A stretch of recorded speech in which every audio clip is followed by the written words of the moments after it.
Loneliness and breakdowns, the hidden burdens of the chosen ones. Vertical bar, powerful motivation. I want to speak to you this morning about something most people never talk about openly, the loneliness that often accompanies genuine calling, and the quiet breakdowns that happen behind closed doors, while the rest of the world assumes you are perfectly fine. If you have ever felt isolated in a room full of people, if you have ever cried in your car before walking into work with a smile, if you have ever carried a weight that no one around you seemed to notice, I want you to know this morning that you are not alone in this experience, even though it feels that way so often. There is a particular kind of loneliness that comes from carrying a vision, a purpose, or a level of understanding that the people around you simply do not share. This is not the loneliness of having no friends or no family. It is the deeper loneliness of feeling unseen, even when surrounded by people, misunderstood even when trying your hardest to explain yourself, and isolated even in moments that should feel connected. I want to walk through this experience honestly with you this morning, because I believe naming it clearly is the first step toward carrying it well. I want to be clear from the very beginning of this message that nothing I say this morning is meant to glamorize suffering, or suggest that pain itself is something to seek out or be proud of. If you are currently experiencing a genuine breakdown, whether emotional, mental, or physical, I want to encourage you directly and clearly to seek real support, whether through a trusted friend, a counselor, a doctor, or a pastor, rather than assuming that carrying this weight entirely alone is somehow more spiritual or more admirable. Genuine strength includes the wisdom to ask for help when you need it, and I want that message to be woven clearly throughout everything we discuss this morning. I want to talk about why certain people seem to carry a heavier burden of loneliness, even when they appear outwardly successful, capable, or accomplished. Often those who are developing a genuine vision or purpose for their lives find that the people around them, even people who love them, simply cannot fully understand or relate to what they are carrying. This creates a specific kind of isolation, not because these people are unloved, but because their internal experience has moved into territory that their current community has not yet traveled alongside them. I want you to consider whether this describes your own experience. Perhaps you have tried to explain a dream, a calling, or a burden you carry, only to be met with blank stares, well-meaning dismissal, or subtle discouragement from people who simply cannot access what you are describing. This experience is disorienting, and it often leads people to stop trying to explain themselves altogether, retreating into a quieter, more private internal world, which, over time, can deepen the loneliness even further. I want to encourage you this morning to recognize that this specific loneliness, while genuinely painful, is not necessarily evidence that something has gone wrong. It is often simply evidence that you are being stretched into territory that requires new levels of internal resilience, territory that few people around you have yet walked through themselves. This does not mean isolation is the goal or the healthy endpoint.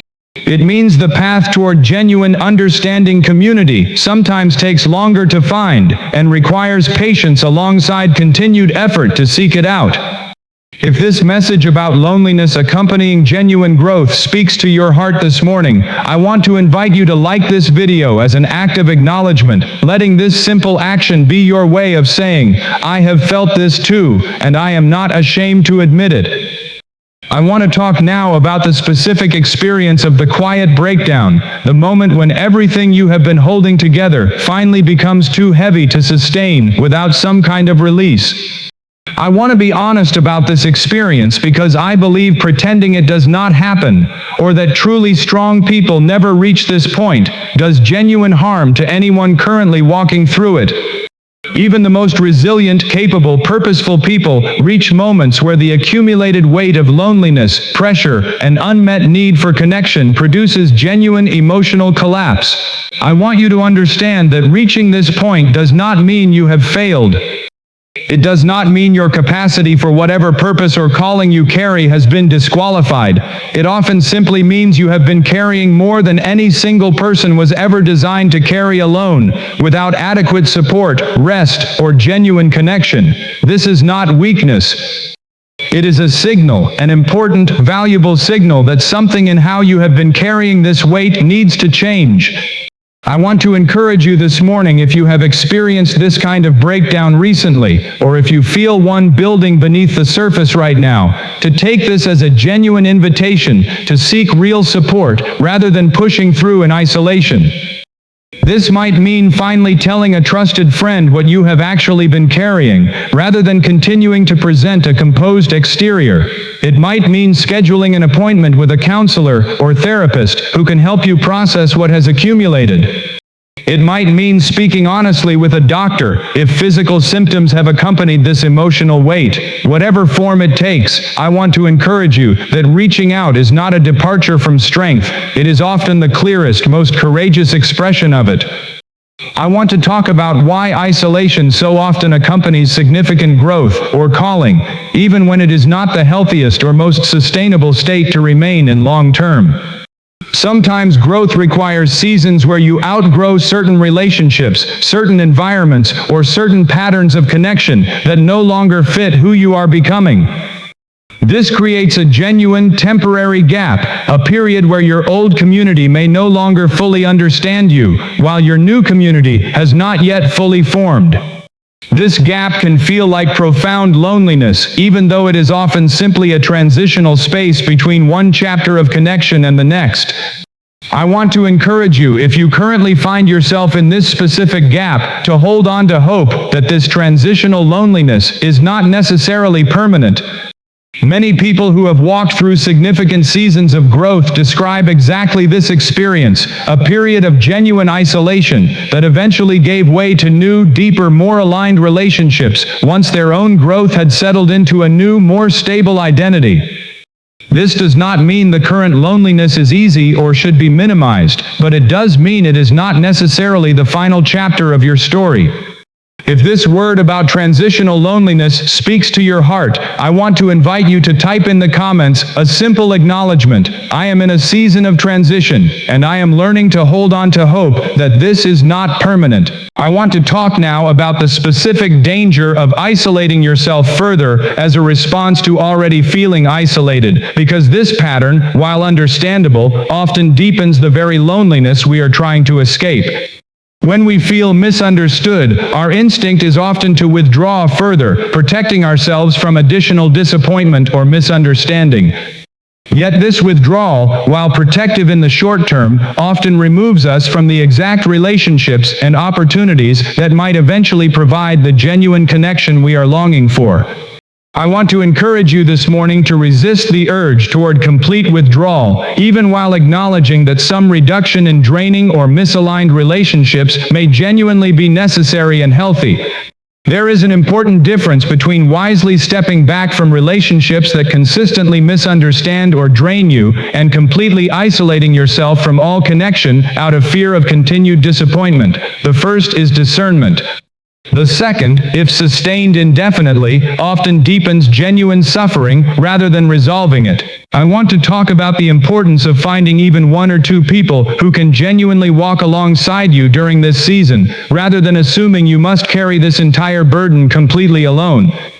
This might be a mentor who has walked a similar path before you. It might be a small, trusted group of friends who, even if they do not fully understand every dimension of what you are carrying, can offer genuine presence and support. It might be a counselor or therapist trained specifically to help you process this weight in a healthy, sustainable way. I want to encourage you to actively seek out this kind of support, rather than assuming that finding it is either impossible or unnecessary.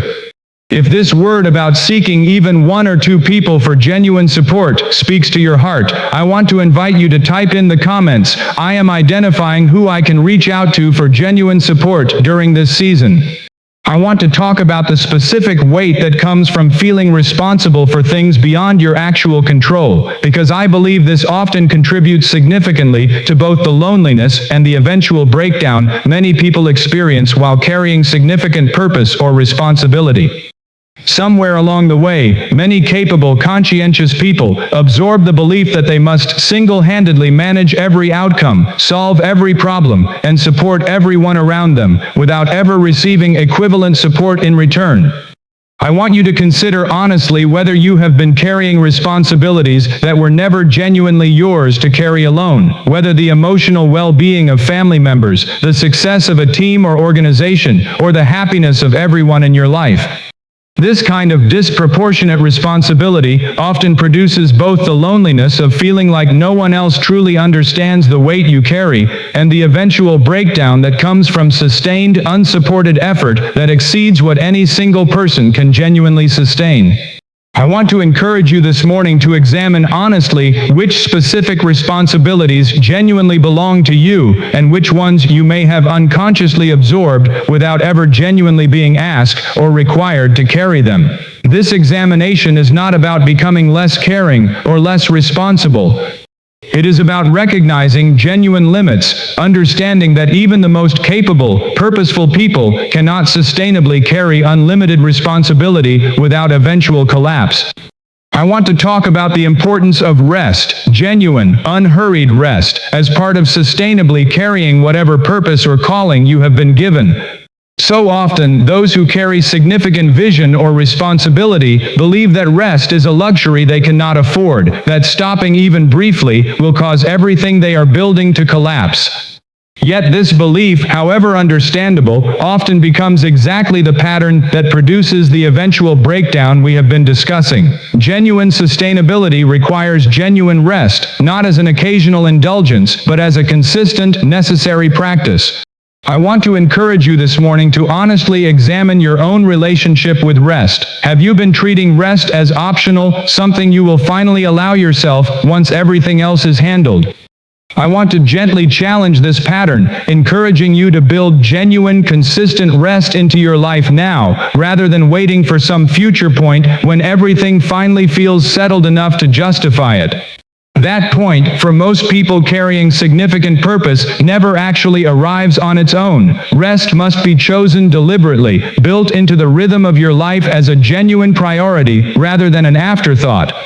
If this word about the necessity of genuine rest speaks to your heart, I want to invite you to type in the comments, "I am choosing to build genuine rest into my life, rather than waiting for a future moment that may never come." I want to talk about the specific loneliness that comes from being surrounded by people who value what you produce more than who you genuinely are. This is a particular kind of isolation that many capable, high-performing people experience, where relationships and communities seem to form primarily around their usefulness, their achievements, or their capacity to help others, rather than around genuine, unconditional connection to who they actually are as a person. I want you to consider honestly whether this describes your own experience, whether you have noticed that people seem most interested in you when you are producing, achieving, or helping, and less genuinely present when you are simply struggling, resting, or being ordinary. This specific pattern often deepens loneliness significantly because it creates a persistent, unconscious pressure to remain constantly productive or helpful in order to maintain connection, rather than experiencing genuine acceptance regardless of your current output or performance. I want to encourage you this morning to actively seek out and cultivate relationships where you are valued for who you are, not merely for what you produce or provide, understanding that this kind of unconditional connection is essential for genuine, sustainable well-being, even while it may require intentional effort to identify and build. I want to talk about the important difference between solitude and loneliness, because I believe understanding this distinction can genuinely help reframe part of what many people experience during significant seasons of growth. Loneliness is the painful sense of being disconnected from genuine understanding and support. Solitude, by contrast, can be a genuinely restorative, chosen practice of quiet reflection and connection with your own thoughts, and for many people with God, that does not carry the same painful, isolating quality. I want to encourage you this morning to consider whether some portion of what you have been experiencing as loneliness might actually contain elements of solitude that, properly understood and embraced, could become genuinely restorative, rather than purely painful. This does not mean denying genuine loneliness where it exists, but it does mean examining whether some of your quiet, solitary moments might be reframed as intentional, valuable space rather than only experienced as evidence of unwanted isolation. I want to talk now about the specific role of honest, vulnerable communication in beginning to address loneliness, rather than continuing to present a composed, capable exterior while internally struggling. So often, the very loneliness we experience is maintained by our own reluctance to be genuinely honest with the people in our lives about what we are actually carrying. We fear that vulnerability will be met with judgment, dismissal, or further misunderstanding, so we continue presenting a version of ourselves that keeps others at a safe emotional distance. I want to encourage you this morning to consider taking one small, specific step toward genuine vulnerability with someone you trust, even if only in a small, contained way. This might mean simply saying, "Honestly, I have been struggling more than I usually let on," rather than continuing to answer every check-in with, "I'm fine." This kind of small, honest disclosure often becomes the very beginning of the genuine connection that can eventually address the loneliness you have been carrying, even though it requires genuine courage and risk to initiate. If this word about taking a small step toward honest vulnerability speaks to your heart, I want to invite you to type in the comments, "I am taking a small step toward being honest with someone I trust about what I have actually been carrying." I want to talk about the specific weight of carrying a vision or dream that others around you do not understand or support, because this particular kind of loneliness deserves specific attention. Perhaps you sense a calling toward something significant, yet the people closest to you respond with confusion, skepticism, or even discouragement rather than genuine understanding and support. This creates a painful isolation, feeling as though you must carry this specific vision entirely alone, without the validation or companionship that would make the journey feel less overwhelming. I want to encourage you this morning that this specific experience, while genuinely painful, is a common pattern experienced by many people throughout history who eventually accomplish something significant and meaningful. This does not mean every unsupported dream is guaranteed to succeed, and genuine wisdom sometimes requires honestly examining whether a specific vision truly reflects wise, well-considered purpose, or whether it requires adjustment based on honest feedback from trusted sources. But it does mean that a lack of immediate understanding from those around you does not necessarily indicate that your vision itself is flawed or unworthy of pursuit. I want to encourage you to seek out, even if it requires effort and searching, a small community of people who genuinely understand and support the specific direction you sense yourself being called toward, even if this community exists outside your current immediate circle of family and friends. This might mean finding mentors, online communities, or professional networks connected to your specific calling, rather than assuming that support must come exclusively from your existing immediate relationships. I want to talk about the specific experience of feeling emotionally exhausted while still needing to function, to show up for work, for family, for daily responsibilities, even while carrying significant internal weight that no one around you fully perceives. This particular experience, functioning capably on the outside while struggling significantly on the inside, is exhausting in a way that is often invisible to others, precisely because you have become skilled at maintaining this composed exterior, despite what you are actually experiencing internally. I want to encourage you this morning, if this describes your own experience, to recognize that this capacity to function despite internal struggle, while genuinely admirable in some respects, is not sustainable indefinitely, without eventually addressing the underlying weight you are carrying. I want to gently remind you again that seeking support, whether through counseling, through trusted relationships, or through appropriate medical care if physical symptoms have developed, is not a departure from strength but rather a wise, necessary response to genuine accumulated exhaustion. I want to talk about the specific danger of comparing your own internal experience to other people's outward presentation, particularly through social media or casual observation, assuming that others are genuinely as put together and unburdened as they appear. This comparison often deepens loneliness significantly because we compare our own full, complicated internal experience against other people's carefully curated external presentation, arriving at the false conclusion that we are uniquely struggling while everyone else moves through life with relative ease. I want to encourage you this morning to remember that nearly everyone carries some version of the internal struggle we have been discussing throughout this message, even those who appear most composed, most successful, or most put together from the outside. This does not minimize your own specific experience, but it may help you recognize that the isolation you feel, believing you are uniquely burdened, is often not as unique as it currently feels, even though this recognition alone does not eliminate the genuine need for real, specific support and connection. If this word about resisting comparison to others' outward presentation speaks to your heart, I want to invite you to type in the comments, "I recognize that others likely carry similar struggles beneath their composed exterior, even though my own struggle still feels genuinely isolating." I want to talk about the specific role of physical health in sustaining emotional and mental resilience during seasons of significant loneliness or accumulated stress. So often, when we are struggling emotionally, our physical health, our sleep, our nutrition, our physical activity deteriorates alongside our emotional state, creating a compounding cycle where physical depletion further worsens our capacity to cope with the emotional weight we are already carrying. I want to encourage you this morning to examine honestly whether your physical health has been neglected during this season of struggle, and to consider what small, sustainable steps you might take to support your physical well-being, understanding that this physical foundation genuinely supports your capacity to navigate the emotional and relational challenges we have been discussing throughout this message. This might mean prioritizing adequate sleep even when it feels difficult, seeking appropriate medical care if physical symptoms have developed, or simply incorporating small amounts of movement or fresh air into your daily routine.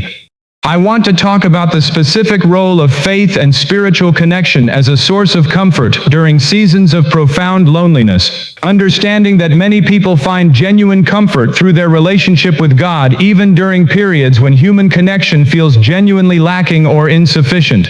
If faith is part of your own life, I want to encourage you to lean into this relationship specifically during this season, bringing your genuine loneliness, your accumulated exhaustion, and your honest struggle before God, trusting that this relationship offers a form of genuine presence and comfort that does not depend entirely on the availability or understanding of the people around you. This is not meant to suggest that spiritual connection alone is sufficient to address every dimension of genuine loneliness, particularly the genuine human need for embodied present relationship and community. But for many people, this spiritual dimension provides a genuine source of comfort and stability during seasons when human connection feels insufficient or difficult to access, offering a form of being truly known and understood that can sustain you while you continue working to build genuine human connection and support as well. I want to talk about the specific importance of patience with yourself throughout this entire process, recognizing that addressing significant loneliness and preventing or recovering from breakdown is rarely a quick, simple process. This often requires sustained effort over an extended period, including building new relationships, adjusting unsustainable patterns, seeking appropriate professional support, and gradually developing healthier rhythms of rest and genuine connection. I want to encourage you to extend genuine patience and grace toward yourself throughout this process, rather than expecting immediate resolution or becoming discouraged by the gradual, sometimes uneven nature of this kind of healing. I want to talk about the specific importance of recognizing warning signs that indicate a breakdown may be approaching before it fully arrives, so that you can take proactive steps toward support, rather than only responding after a full crisis has already occurred. These warning signs often include persistent exhaustion that rest does not resolve, increasing irritability or emotional volatility, withdrawal from activities or relationships that once brought genuine enjoyment, difficulty concentrating or making decisions that were previously manageable, and a persistent sense of being unable to keep up with responsibilities that were previously handled without significant strain.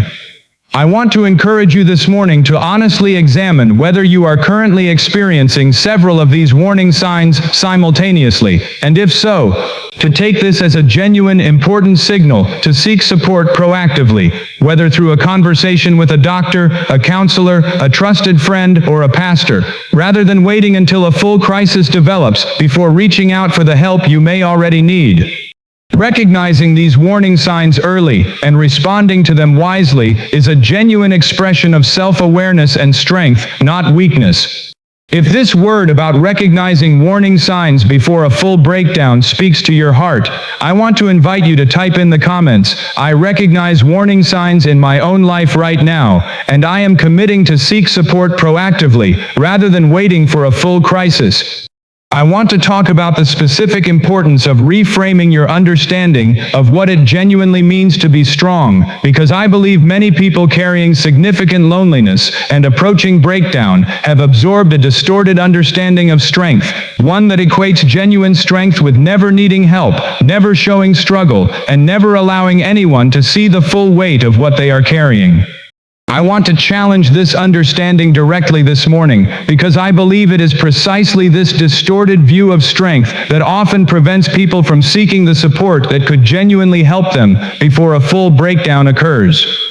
Genuine strength includes the wisdom to recognize your own limits. It includes the humility to ask for help before a crisis forces the issue. It includes the vulnerability to let trusted people see your genuine struggle rather than only your composed exterior.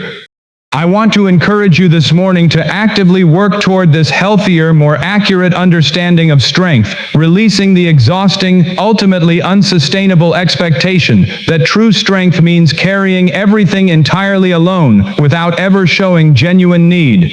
I want to talk about the specific importance of building routine, sustainable practices of connection into your life, rather than only reaching out for support during moments of acute crisis. So often, people only initiate genuine connection or communication when they are already in significant distress, which places considerable pressure on both themselves and the people they reach out to. I want to encourage you this morning to consider building regular, ongoing practices of connection into your life, whether a weekly phone call with a specific friend, regular attendance at a support group or faith community, or consistent check-ins with a therapist or counselor, rather than only reaching out during moments of acute crisis. This kind of sustained, ongoing connection often prevents the accumulated isolation that eventually leads to breakdown, because it creates regular opportunities for genuine relationship and support before your internal struggle reaches a crisis point, rather than only addressing the struggle once it has already become severe and urgent.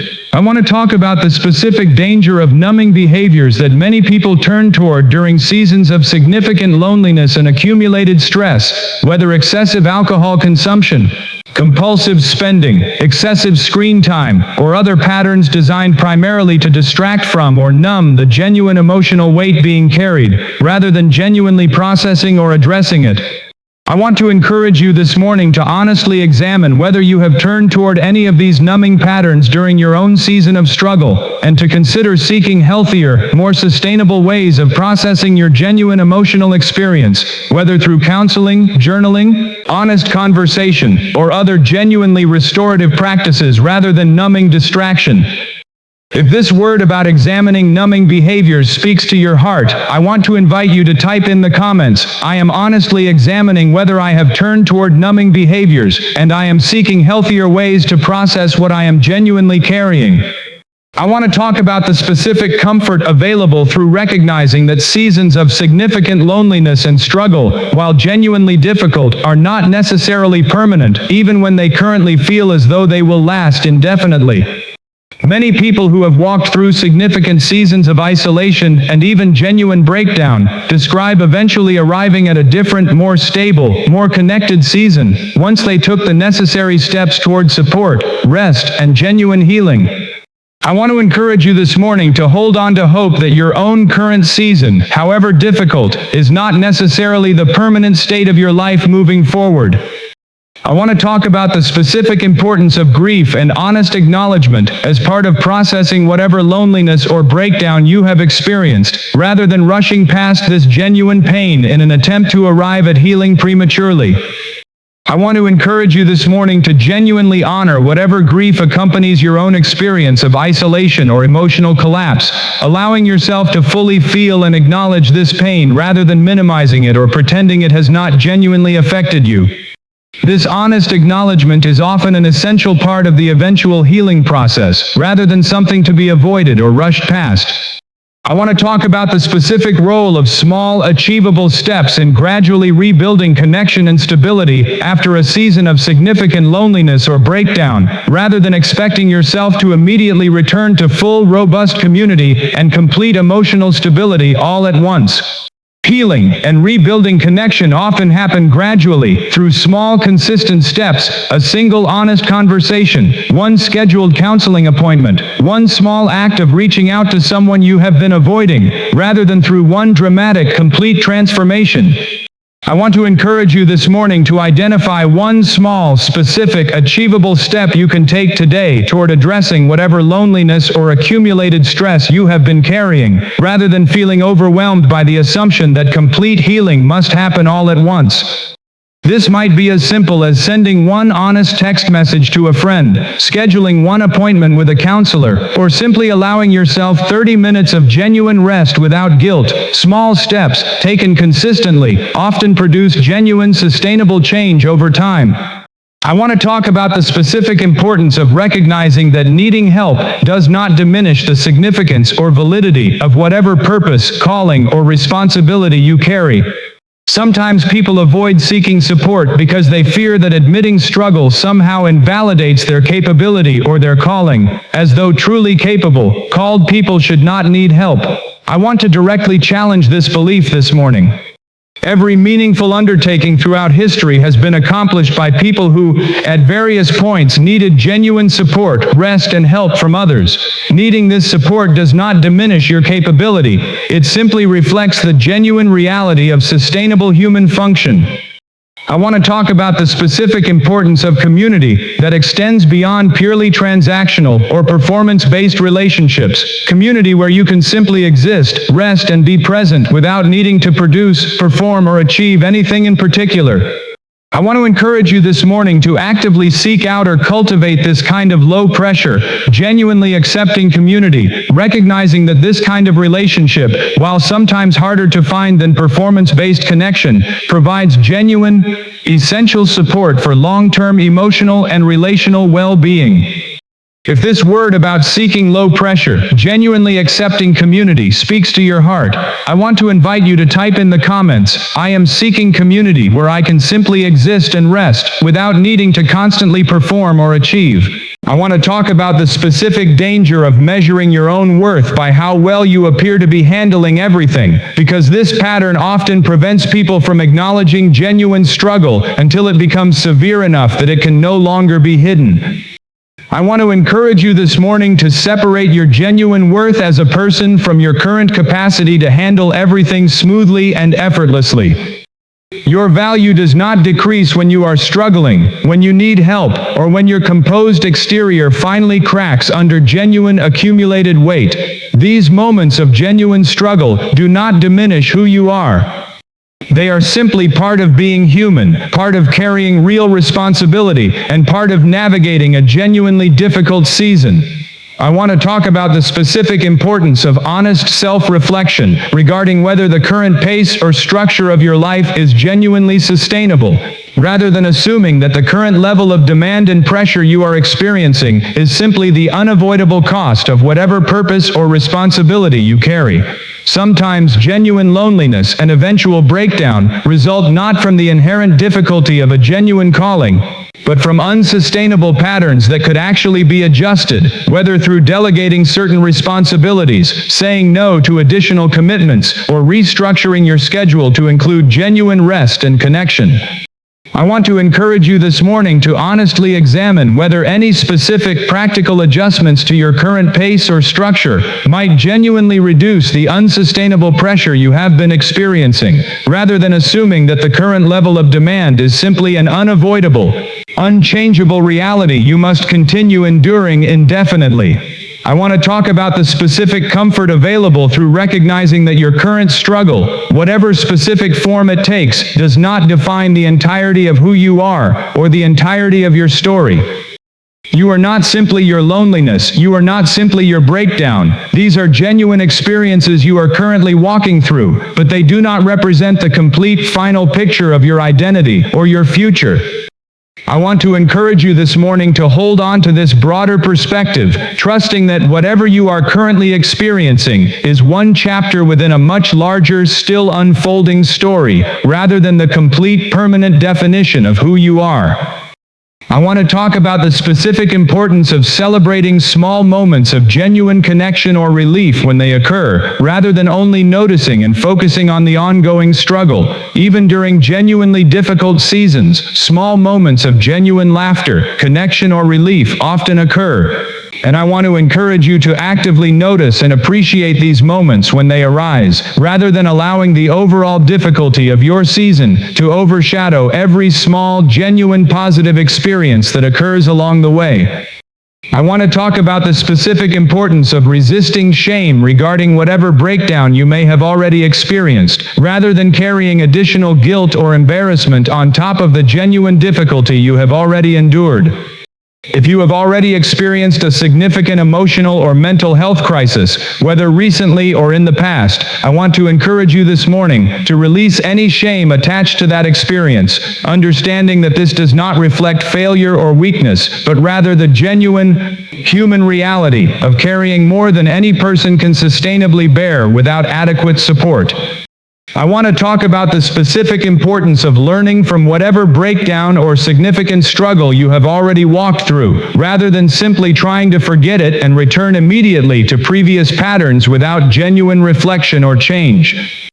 I want to encourage you to consider what specific factors contributed to your own experience of loneliness or breakdown, and what genuine, sustainable changes might help prevent a similar experience in the future, whether adjusting your pace, building stronger support systems, or addressing patterns of isolation that contributed to your previous struggle. I want to talk about the specific hope available through recognizing that many people who have walked through significant seasons of loneliness and breakdown eventually become uniquely equipped to help and support others walking through similar experiences. Your own struggle, once genuinely processed and healed, may become exactly the source of empathy, understanding, and practical wisdom that allows you to genuinely help someone else who is currently experiencing what you once experienced yourself. This does not mean your struggle happens simply to prepare you to help others, but it does mean that genuine healing often produces this kind of meaningful, redemptive capacity to support others facing similar challenges. I want to talk about the specific importance of not comparing your own timeline for healing and rebuilding connection against anyone else's timeline, understanding that everyone's path through significant loneliness or breakdown unfolds according to their own unique circumstances, support systems, and specific challenges. I want to encourage you to resist measuring your own progress against someone else's apparently faster recovery or apparently easier journey, trusting that your own specific path, however long it takes, remains genuinely valid and worthy of patience and continued effort. I want to bring together everything we have discussed this morning into a clear, practical summary you can return to as you continue navigating your own experience of loneliness or approaching breakdown. Recognize that this specific loneliness often accompanies genuine growth, without assuming isolation itself is the healthy, permanent state. Take any genuine breakdown as a signal to seek real support rather than evidence of failure. Distinguish restorative solitude from painful isolation, and take small, courageous steps toward honest vulnerability with people you trust. Examine whether you have been carrying disproportionate responsibility that was never genuinely yours alone, and build genuine, consistent rest into your life rather than treating it as an occasional luxury. Seek relationships where you are valued for who you are, not merely what you produce, and resist comparing your own internal struggle against others' curated external presentation. Prioritize your physical health as a foundation for emotional resilience, and lean into genuine faith and spiritual connection as a source of comfort during difficult seasons. Extend genuine patience toward yourself throughout this process, recognizing warning signs before a full crisis develops, and reframe your understanding of strength to include the wisdom of asking for help. Build sustainable, ongoing practices of connection rather than only reaching out during acute crisis, and examine whether you have turned toward numbing behaviors rather than genuine processing of your emotional experience. Honor your genuine grief, take small, achievable steps toward healing, and remember that needing help never diminishes the validity of whatever purpose or responsibility you carry. Seek genuinely accepting community beyond purely transactional relationships, and separate your worth from your current capacity to handle everything smoothly. Examine whether practical adjustments to your pace might reduce unsustainable pressure, and remember that your current struggle does not define your entire identity or story. Celebrate small moments of genuine connection and relief. Release shame regarding any past breakdown. Learn from your own experience, and trust that your healing may one day equip you to genuinely help others walking through similar seasons. I want to talk about the specific experience of loneliness within marriage or long-term partnership, because this particular form of isolation can feel especially confusing and painful, given the assumption that a committed partnership should naturally provide the deepest form of companionship and understanding. Yet many people experience genuine loneliness even within otherwise stable, loving partnerships, often because significant internal experiences, whether related to purpose, calling, or internal struggle, have not been fully shared or understood by their partner, sometimes because the struggling partner has not found the words or courage to share it, and sometimes because the partner, despite genuine love, simply cannot fully access or understand this specific dimension of their loved one's experience. I want to encourage you this morning, if you are experiencing this kind of loneliness within an otherwise committed relationship, to consider whether couples counseling or simply a dedicated, honest conversation might help bridge some of this gap, recognizing that this specific loneliness, while genuinely painful, does not necessarily indicate that the relationship itself is fundamentally flawed, but rather that additional communication or support may be needed to build deeper mutual understanding. I want to talk about the specific loneliness that can accompany parenting, particularly for parents who are carrying significant internal struggle, while also needing to remain composed and stable for the sake of their children. This creates a particular kind of isolation, where the parent may feel they cannot fully express their own struggle without frightening or burdening their children, yet this suppression often deepens their own sense of isolation considerably. I want to encourage parents navigating this specific experience to seek adult support outside of their children, whether through a partner, trusted friends, or a counselor, understanding that children benefit most from parents who are genuinely supported themselves, rather than parents who suppress all struggle in an attempt to appear perfectly composed at all times. I want to talk about the specific experience of loneliness that can accompany leadership or positions of significant responsibility, where the very nature of the role creates natural distance from those you are leading or serving, making genuine mutual vulnerability more difficult to access. Many leaders describe this specific isolation, feeling responsible for supporting and guiding others while having limited outlets for receiving equivalent support themselves. I want to encourage leaders experiencing this specific loneliness to seek out peer relationships with other leaders in similar positions, who can offer genuine understanding precisely because they have walked through similar isolation themselves, rather than assuming that leadership necessarily requires permanent, unaddressed isolation. If any of these specific forms of loneliness within partnership, within parenting, or within leadership speak to your own experience this morning, I want to invite you to type in the comments which specific form resonates most with your own current season, understanding that naming this specific experience is often an important step toward addressing it more directly. I want to talk about the specific role of unresolved grief in contributing to ongoing loneliness and eventual breakdown, because sometimes the isolation we experience is not purely about current circumstances, but rather about past losses that were never fully processed or grieved. This might include the loss of a relationship, a loved one, a previous version of your life, or a dream that did not come to pass in the way you had hoped. When this grief remains unprocessed, it often quietly contributes to an ongoing sense of isolation and accumulated emotional weight, even when the current circumstances of your life do not fully explain the depth of struggle you are experiencing.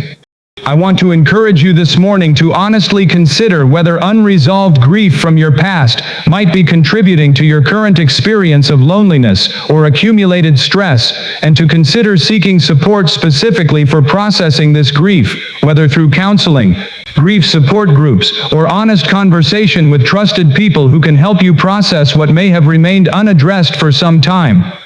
I want to talk about the specific importance of recognizing cultural or family patterns that may have taught you unhealthy beliefs about vulnerability, help-seeking, or emotional expression, patterns that may be contributing to your own reluctance to seek support during this season. Many people were raised in families or cultures that implicitly or explicitly discouraged emotional vulnerability, framing it as weakness, burden, or inappropriate exposure, and these early patterns often continue shaping adult behavior long after they stop genuinely serving us well. I want to encourage you this morning to examine honestly whether these kinds of early patterns might be influencing your own current reluctance to seek support or express genuine vulnerability. Understanding that recognizing these patterns is often an important step toward consciously choosing different, healthier patterns moving forward, even when this requires genuine effort to overcome deeply ingrained habits and beliefs. I want to talk about the specific comfort available through recognizing that seeking professional mental health support, whether therapy, counseling, or psychiatric care when genuinely needed, reflects wisdom and self-care, rather than failure or inadequacy. I want to directly address any stigma you may have internalized regarding this kind of professional support, encouraging you to view it the same way you would view seeking a doctor for a physical ailment, a natural, wise response to genuine need, rather than something requiring shame or secrecy. If you have been hesitant to seek professional mental health support due to internalized stigma or uncertainty about how to begin, I want to encourage you this morning to take this specific step, searching for a therapist or counselor in your area, or asking your doctor for a referral, understanding that this professional support often provides genuinely valuable tools and perspective that friends and family, however loving, may not be equipped to provide.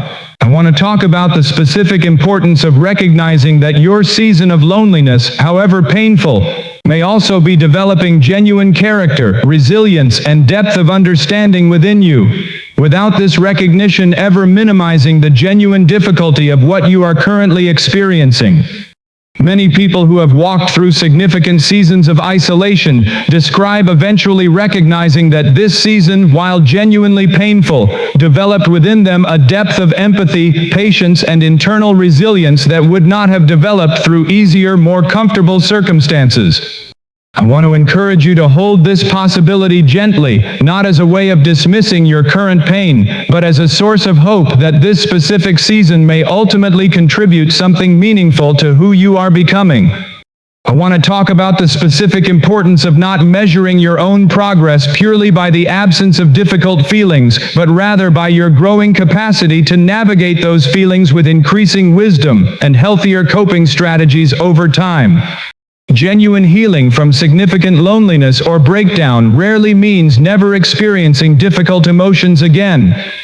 It more often means developing a healthier, more sustainable relationship with those emotions when they arise, recognizing them more quickly, responding to them more wisely, and recovering from difficult moments more efficiently than you once did. I want to encourage you this morning to measure your own progress by this more accurate standard, rather than assuming that continued difficult emotions indicate failure or lack of genuine healing. Progress often looks like recovering more quickly from a difficult day, recognizing warning signs earlier, or reaching out for support sooner than you once would have, rather than the complete absence of struggle altogether.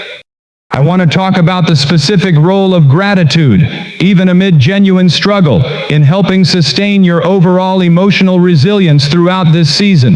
This does not mean forcing false positivity or denying genuine pain, but rather actively noticing and acknowledging whatever genuine sources of support, beauty, or relief exist alongside your current struggle, understanding that this practice often helps maintain a more balanced, sustainable emotional state even during genuinely difficult seasons.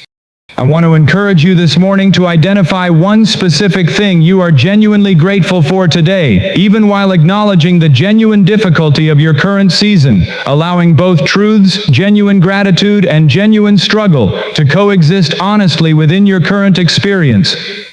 I want to talk about the specific importance of remembering that your story is still being written, that whatever chapter of loneliness or struggle you are currently experiencing is not necessarily the final chapter, and that many people who have walked through similarly difficult seasons eventually arrived at genuine restoration, genuine connection, and genuine sustainable well-being. I want to encourage you to hold on to this hope, not as denial of your current genuine difficulty, but as a source of continued motivation to keep taking the small, courageous steps we have discussed throughout this message. I want to talk about one final important consideration before we close: the specific value of extending compassion not only toward yourself, but also toward the people in your life who may not have fully understood or supported you during this season of loneliness, even if their lack of understanding contributed to your isolation. This is not about excusing genuine harm or dismissing legitimate hurt, but rather recognizing that most people who fail to fully understand our internal struggles are not doing so out of malice, but rather out of their own limitations, their own struggles, or simply the genuine difficulty of fully understanding another person's internal experience. I want to encourage you this morning to hold both truths simultaneously: genuine acknowledgement of the pain caused by feeling misunderstood or unsupported, alongside genuine compassion for the limitations of the people around you. Understanding that this balanced perspective often supports healthier, more sustainable relationships moving forward, rather than either suppressing genuine hurt or allowing bitterness to permanently color how you view the people in your life. Before I close this message, I want to speak directly and clearly to anyone watching this morning who is currently in genuine crisis, whether experiencing significant depression, overwhelming anxiety, thoughts of self-harm, or any other serious mental health struggle that goes beyond the general loneliness and stress we have discussed throughout this message. If this describes your current experience, I want to encourage you, without hesitation, to reach out immediately to a crisis helpline, a mental health professional, a doctor, or emergency services if you are in immediate danger. This message is not a substitute for professional mental health support, and if you are experiencing a genuine crisis, please prioritize reaching out for that immediate, appropriate help above anything else discussed this morning. For everyone else navigating the ongoing, significant loneliness and accumulated stress we have discussed throughout this message, I want to leave you with this final encouragement. You are never meant to carry everything alone, and needing genuine connection, rest, and support does not diminish whatever purpose, calling, or responsibility you carry. In fact, learning to receive this support may be exactly what allows you to sustainably continue carrying whatever significant weight you have been given, rather than eventually collapsing under pressure that was never meant to be sustained without adequate help. I want to encourage you, whatever specific step feels most accessible to you right now, whether reaching out to a trusted friend, scheduling a counseling appointment, prioritizing genuine rest, or simply acknowledging honestly to yourself what you have actually been carrying, to take that step today, rather than continuing to postpone it indefinitely. Genuine change, whether in your relationships, your rhythms of rest, or your willingness to seek support, begins with small concrete actions rather than only good intentions. Before you go, if this message resonated with your own experience this morning, take a moment to like this video as a quiet acknowledgement that you have felt some version of what we have discussed today. If you have not yet subscribed, join this growing community and turn on notifications so you never miss this kind of honest, practical encouragement. And if you know someone who might be carrying this same weight of loneliness or approaching their own breakdown, Someone who always seems composed but might be struggling more than they let on. Consider reaching out to them today, not necessarily by sharing this video, but simply by genuinely checking in and creating space for honest conversation. I also want to encourage you, before you leave this message, to consider one small, concrete step you are willing to take this week toward addressing whatever loneliness or accumulated stress you have been carrying. Whether that is reaching out to a specific person, scheduling professional support, or simply allowing yourself genuine rest without guilt, let this be the week you begin taking this seriously, rather than continuing to postpone it. You are not alone in this experience, even though it often feels that way. Countless people, throughout history and in this very moment, have walked through and continue walking through exactly this kind of loneliness and accumulated weight. Many of them have found their way toward genuine healing, genuine connection, and genuine sustainable rhythms of rest and support, and I believe you can as well. Your current season, however difficult, is not necessarily your permanent state. Take the next small step today, and trust that genuine healing and connection remain available to you, even if they require patience, courage, and ongoing effort to fully take hold. Thank you for spending this time with me this morning. Until we meet again, keep taking small, genuine steps toward connection and support. Keep releasing the exhausting expectation that strength means carrying everything alone. And remember always that reaching out for help is not a departure from strength, but one of its clearest, most courageous expressions.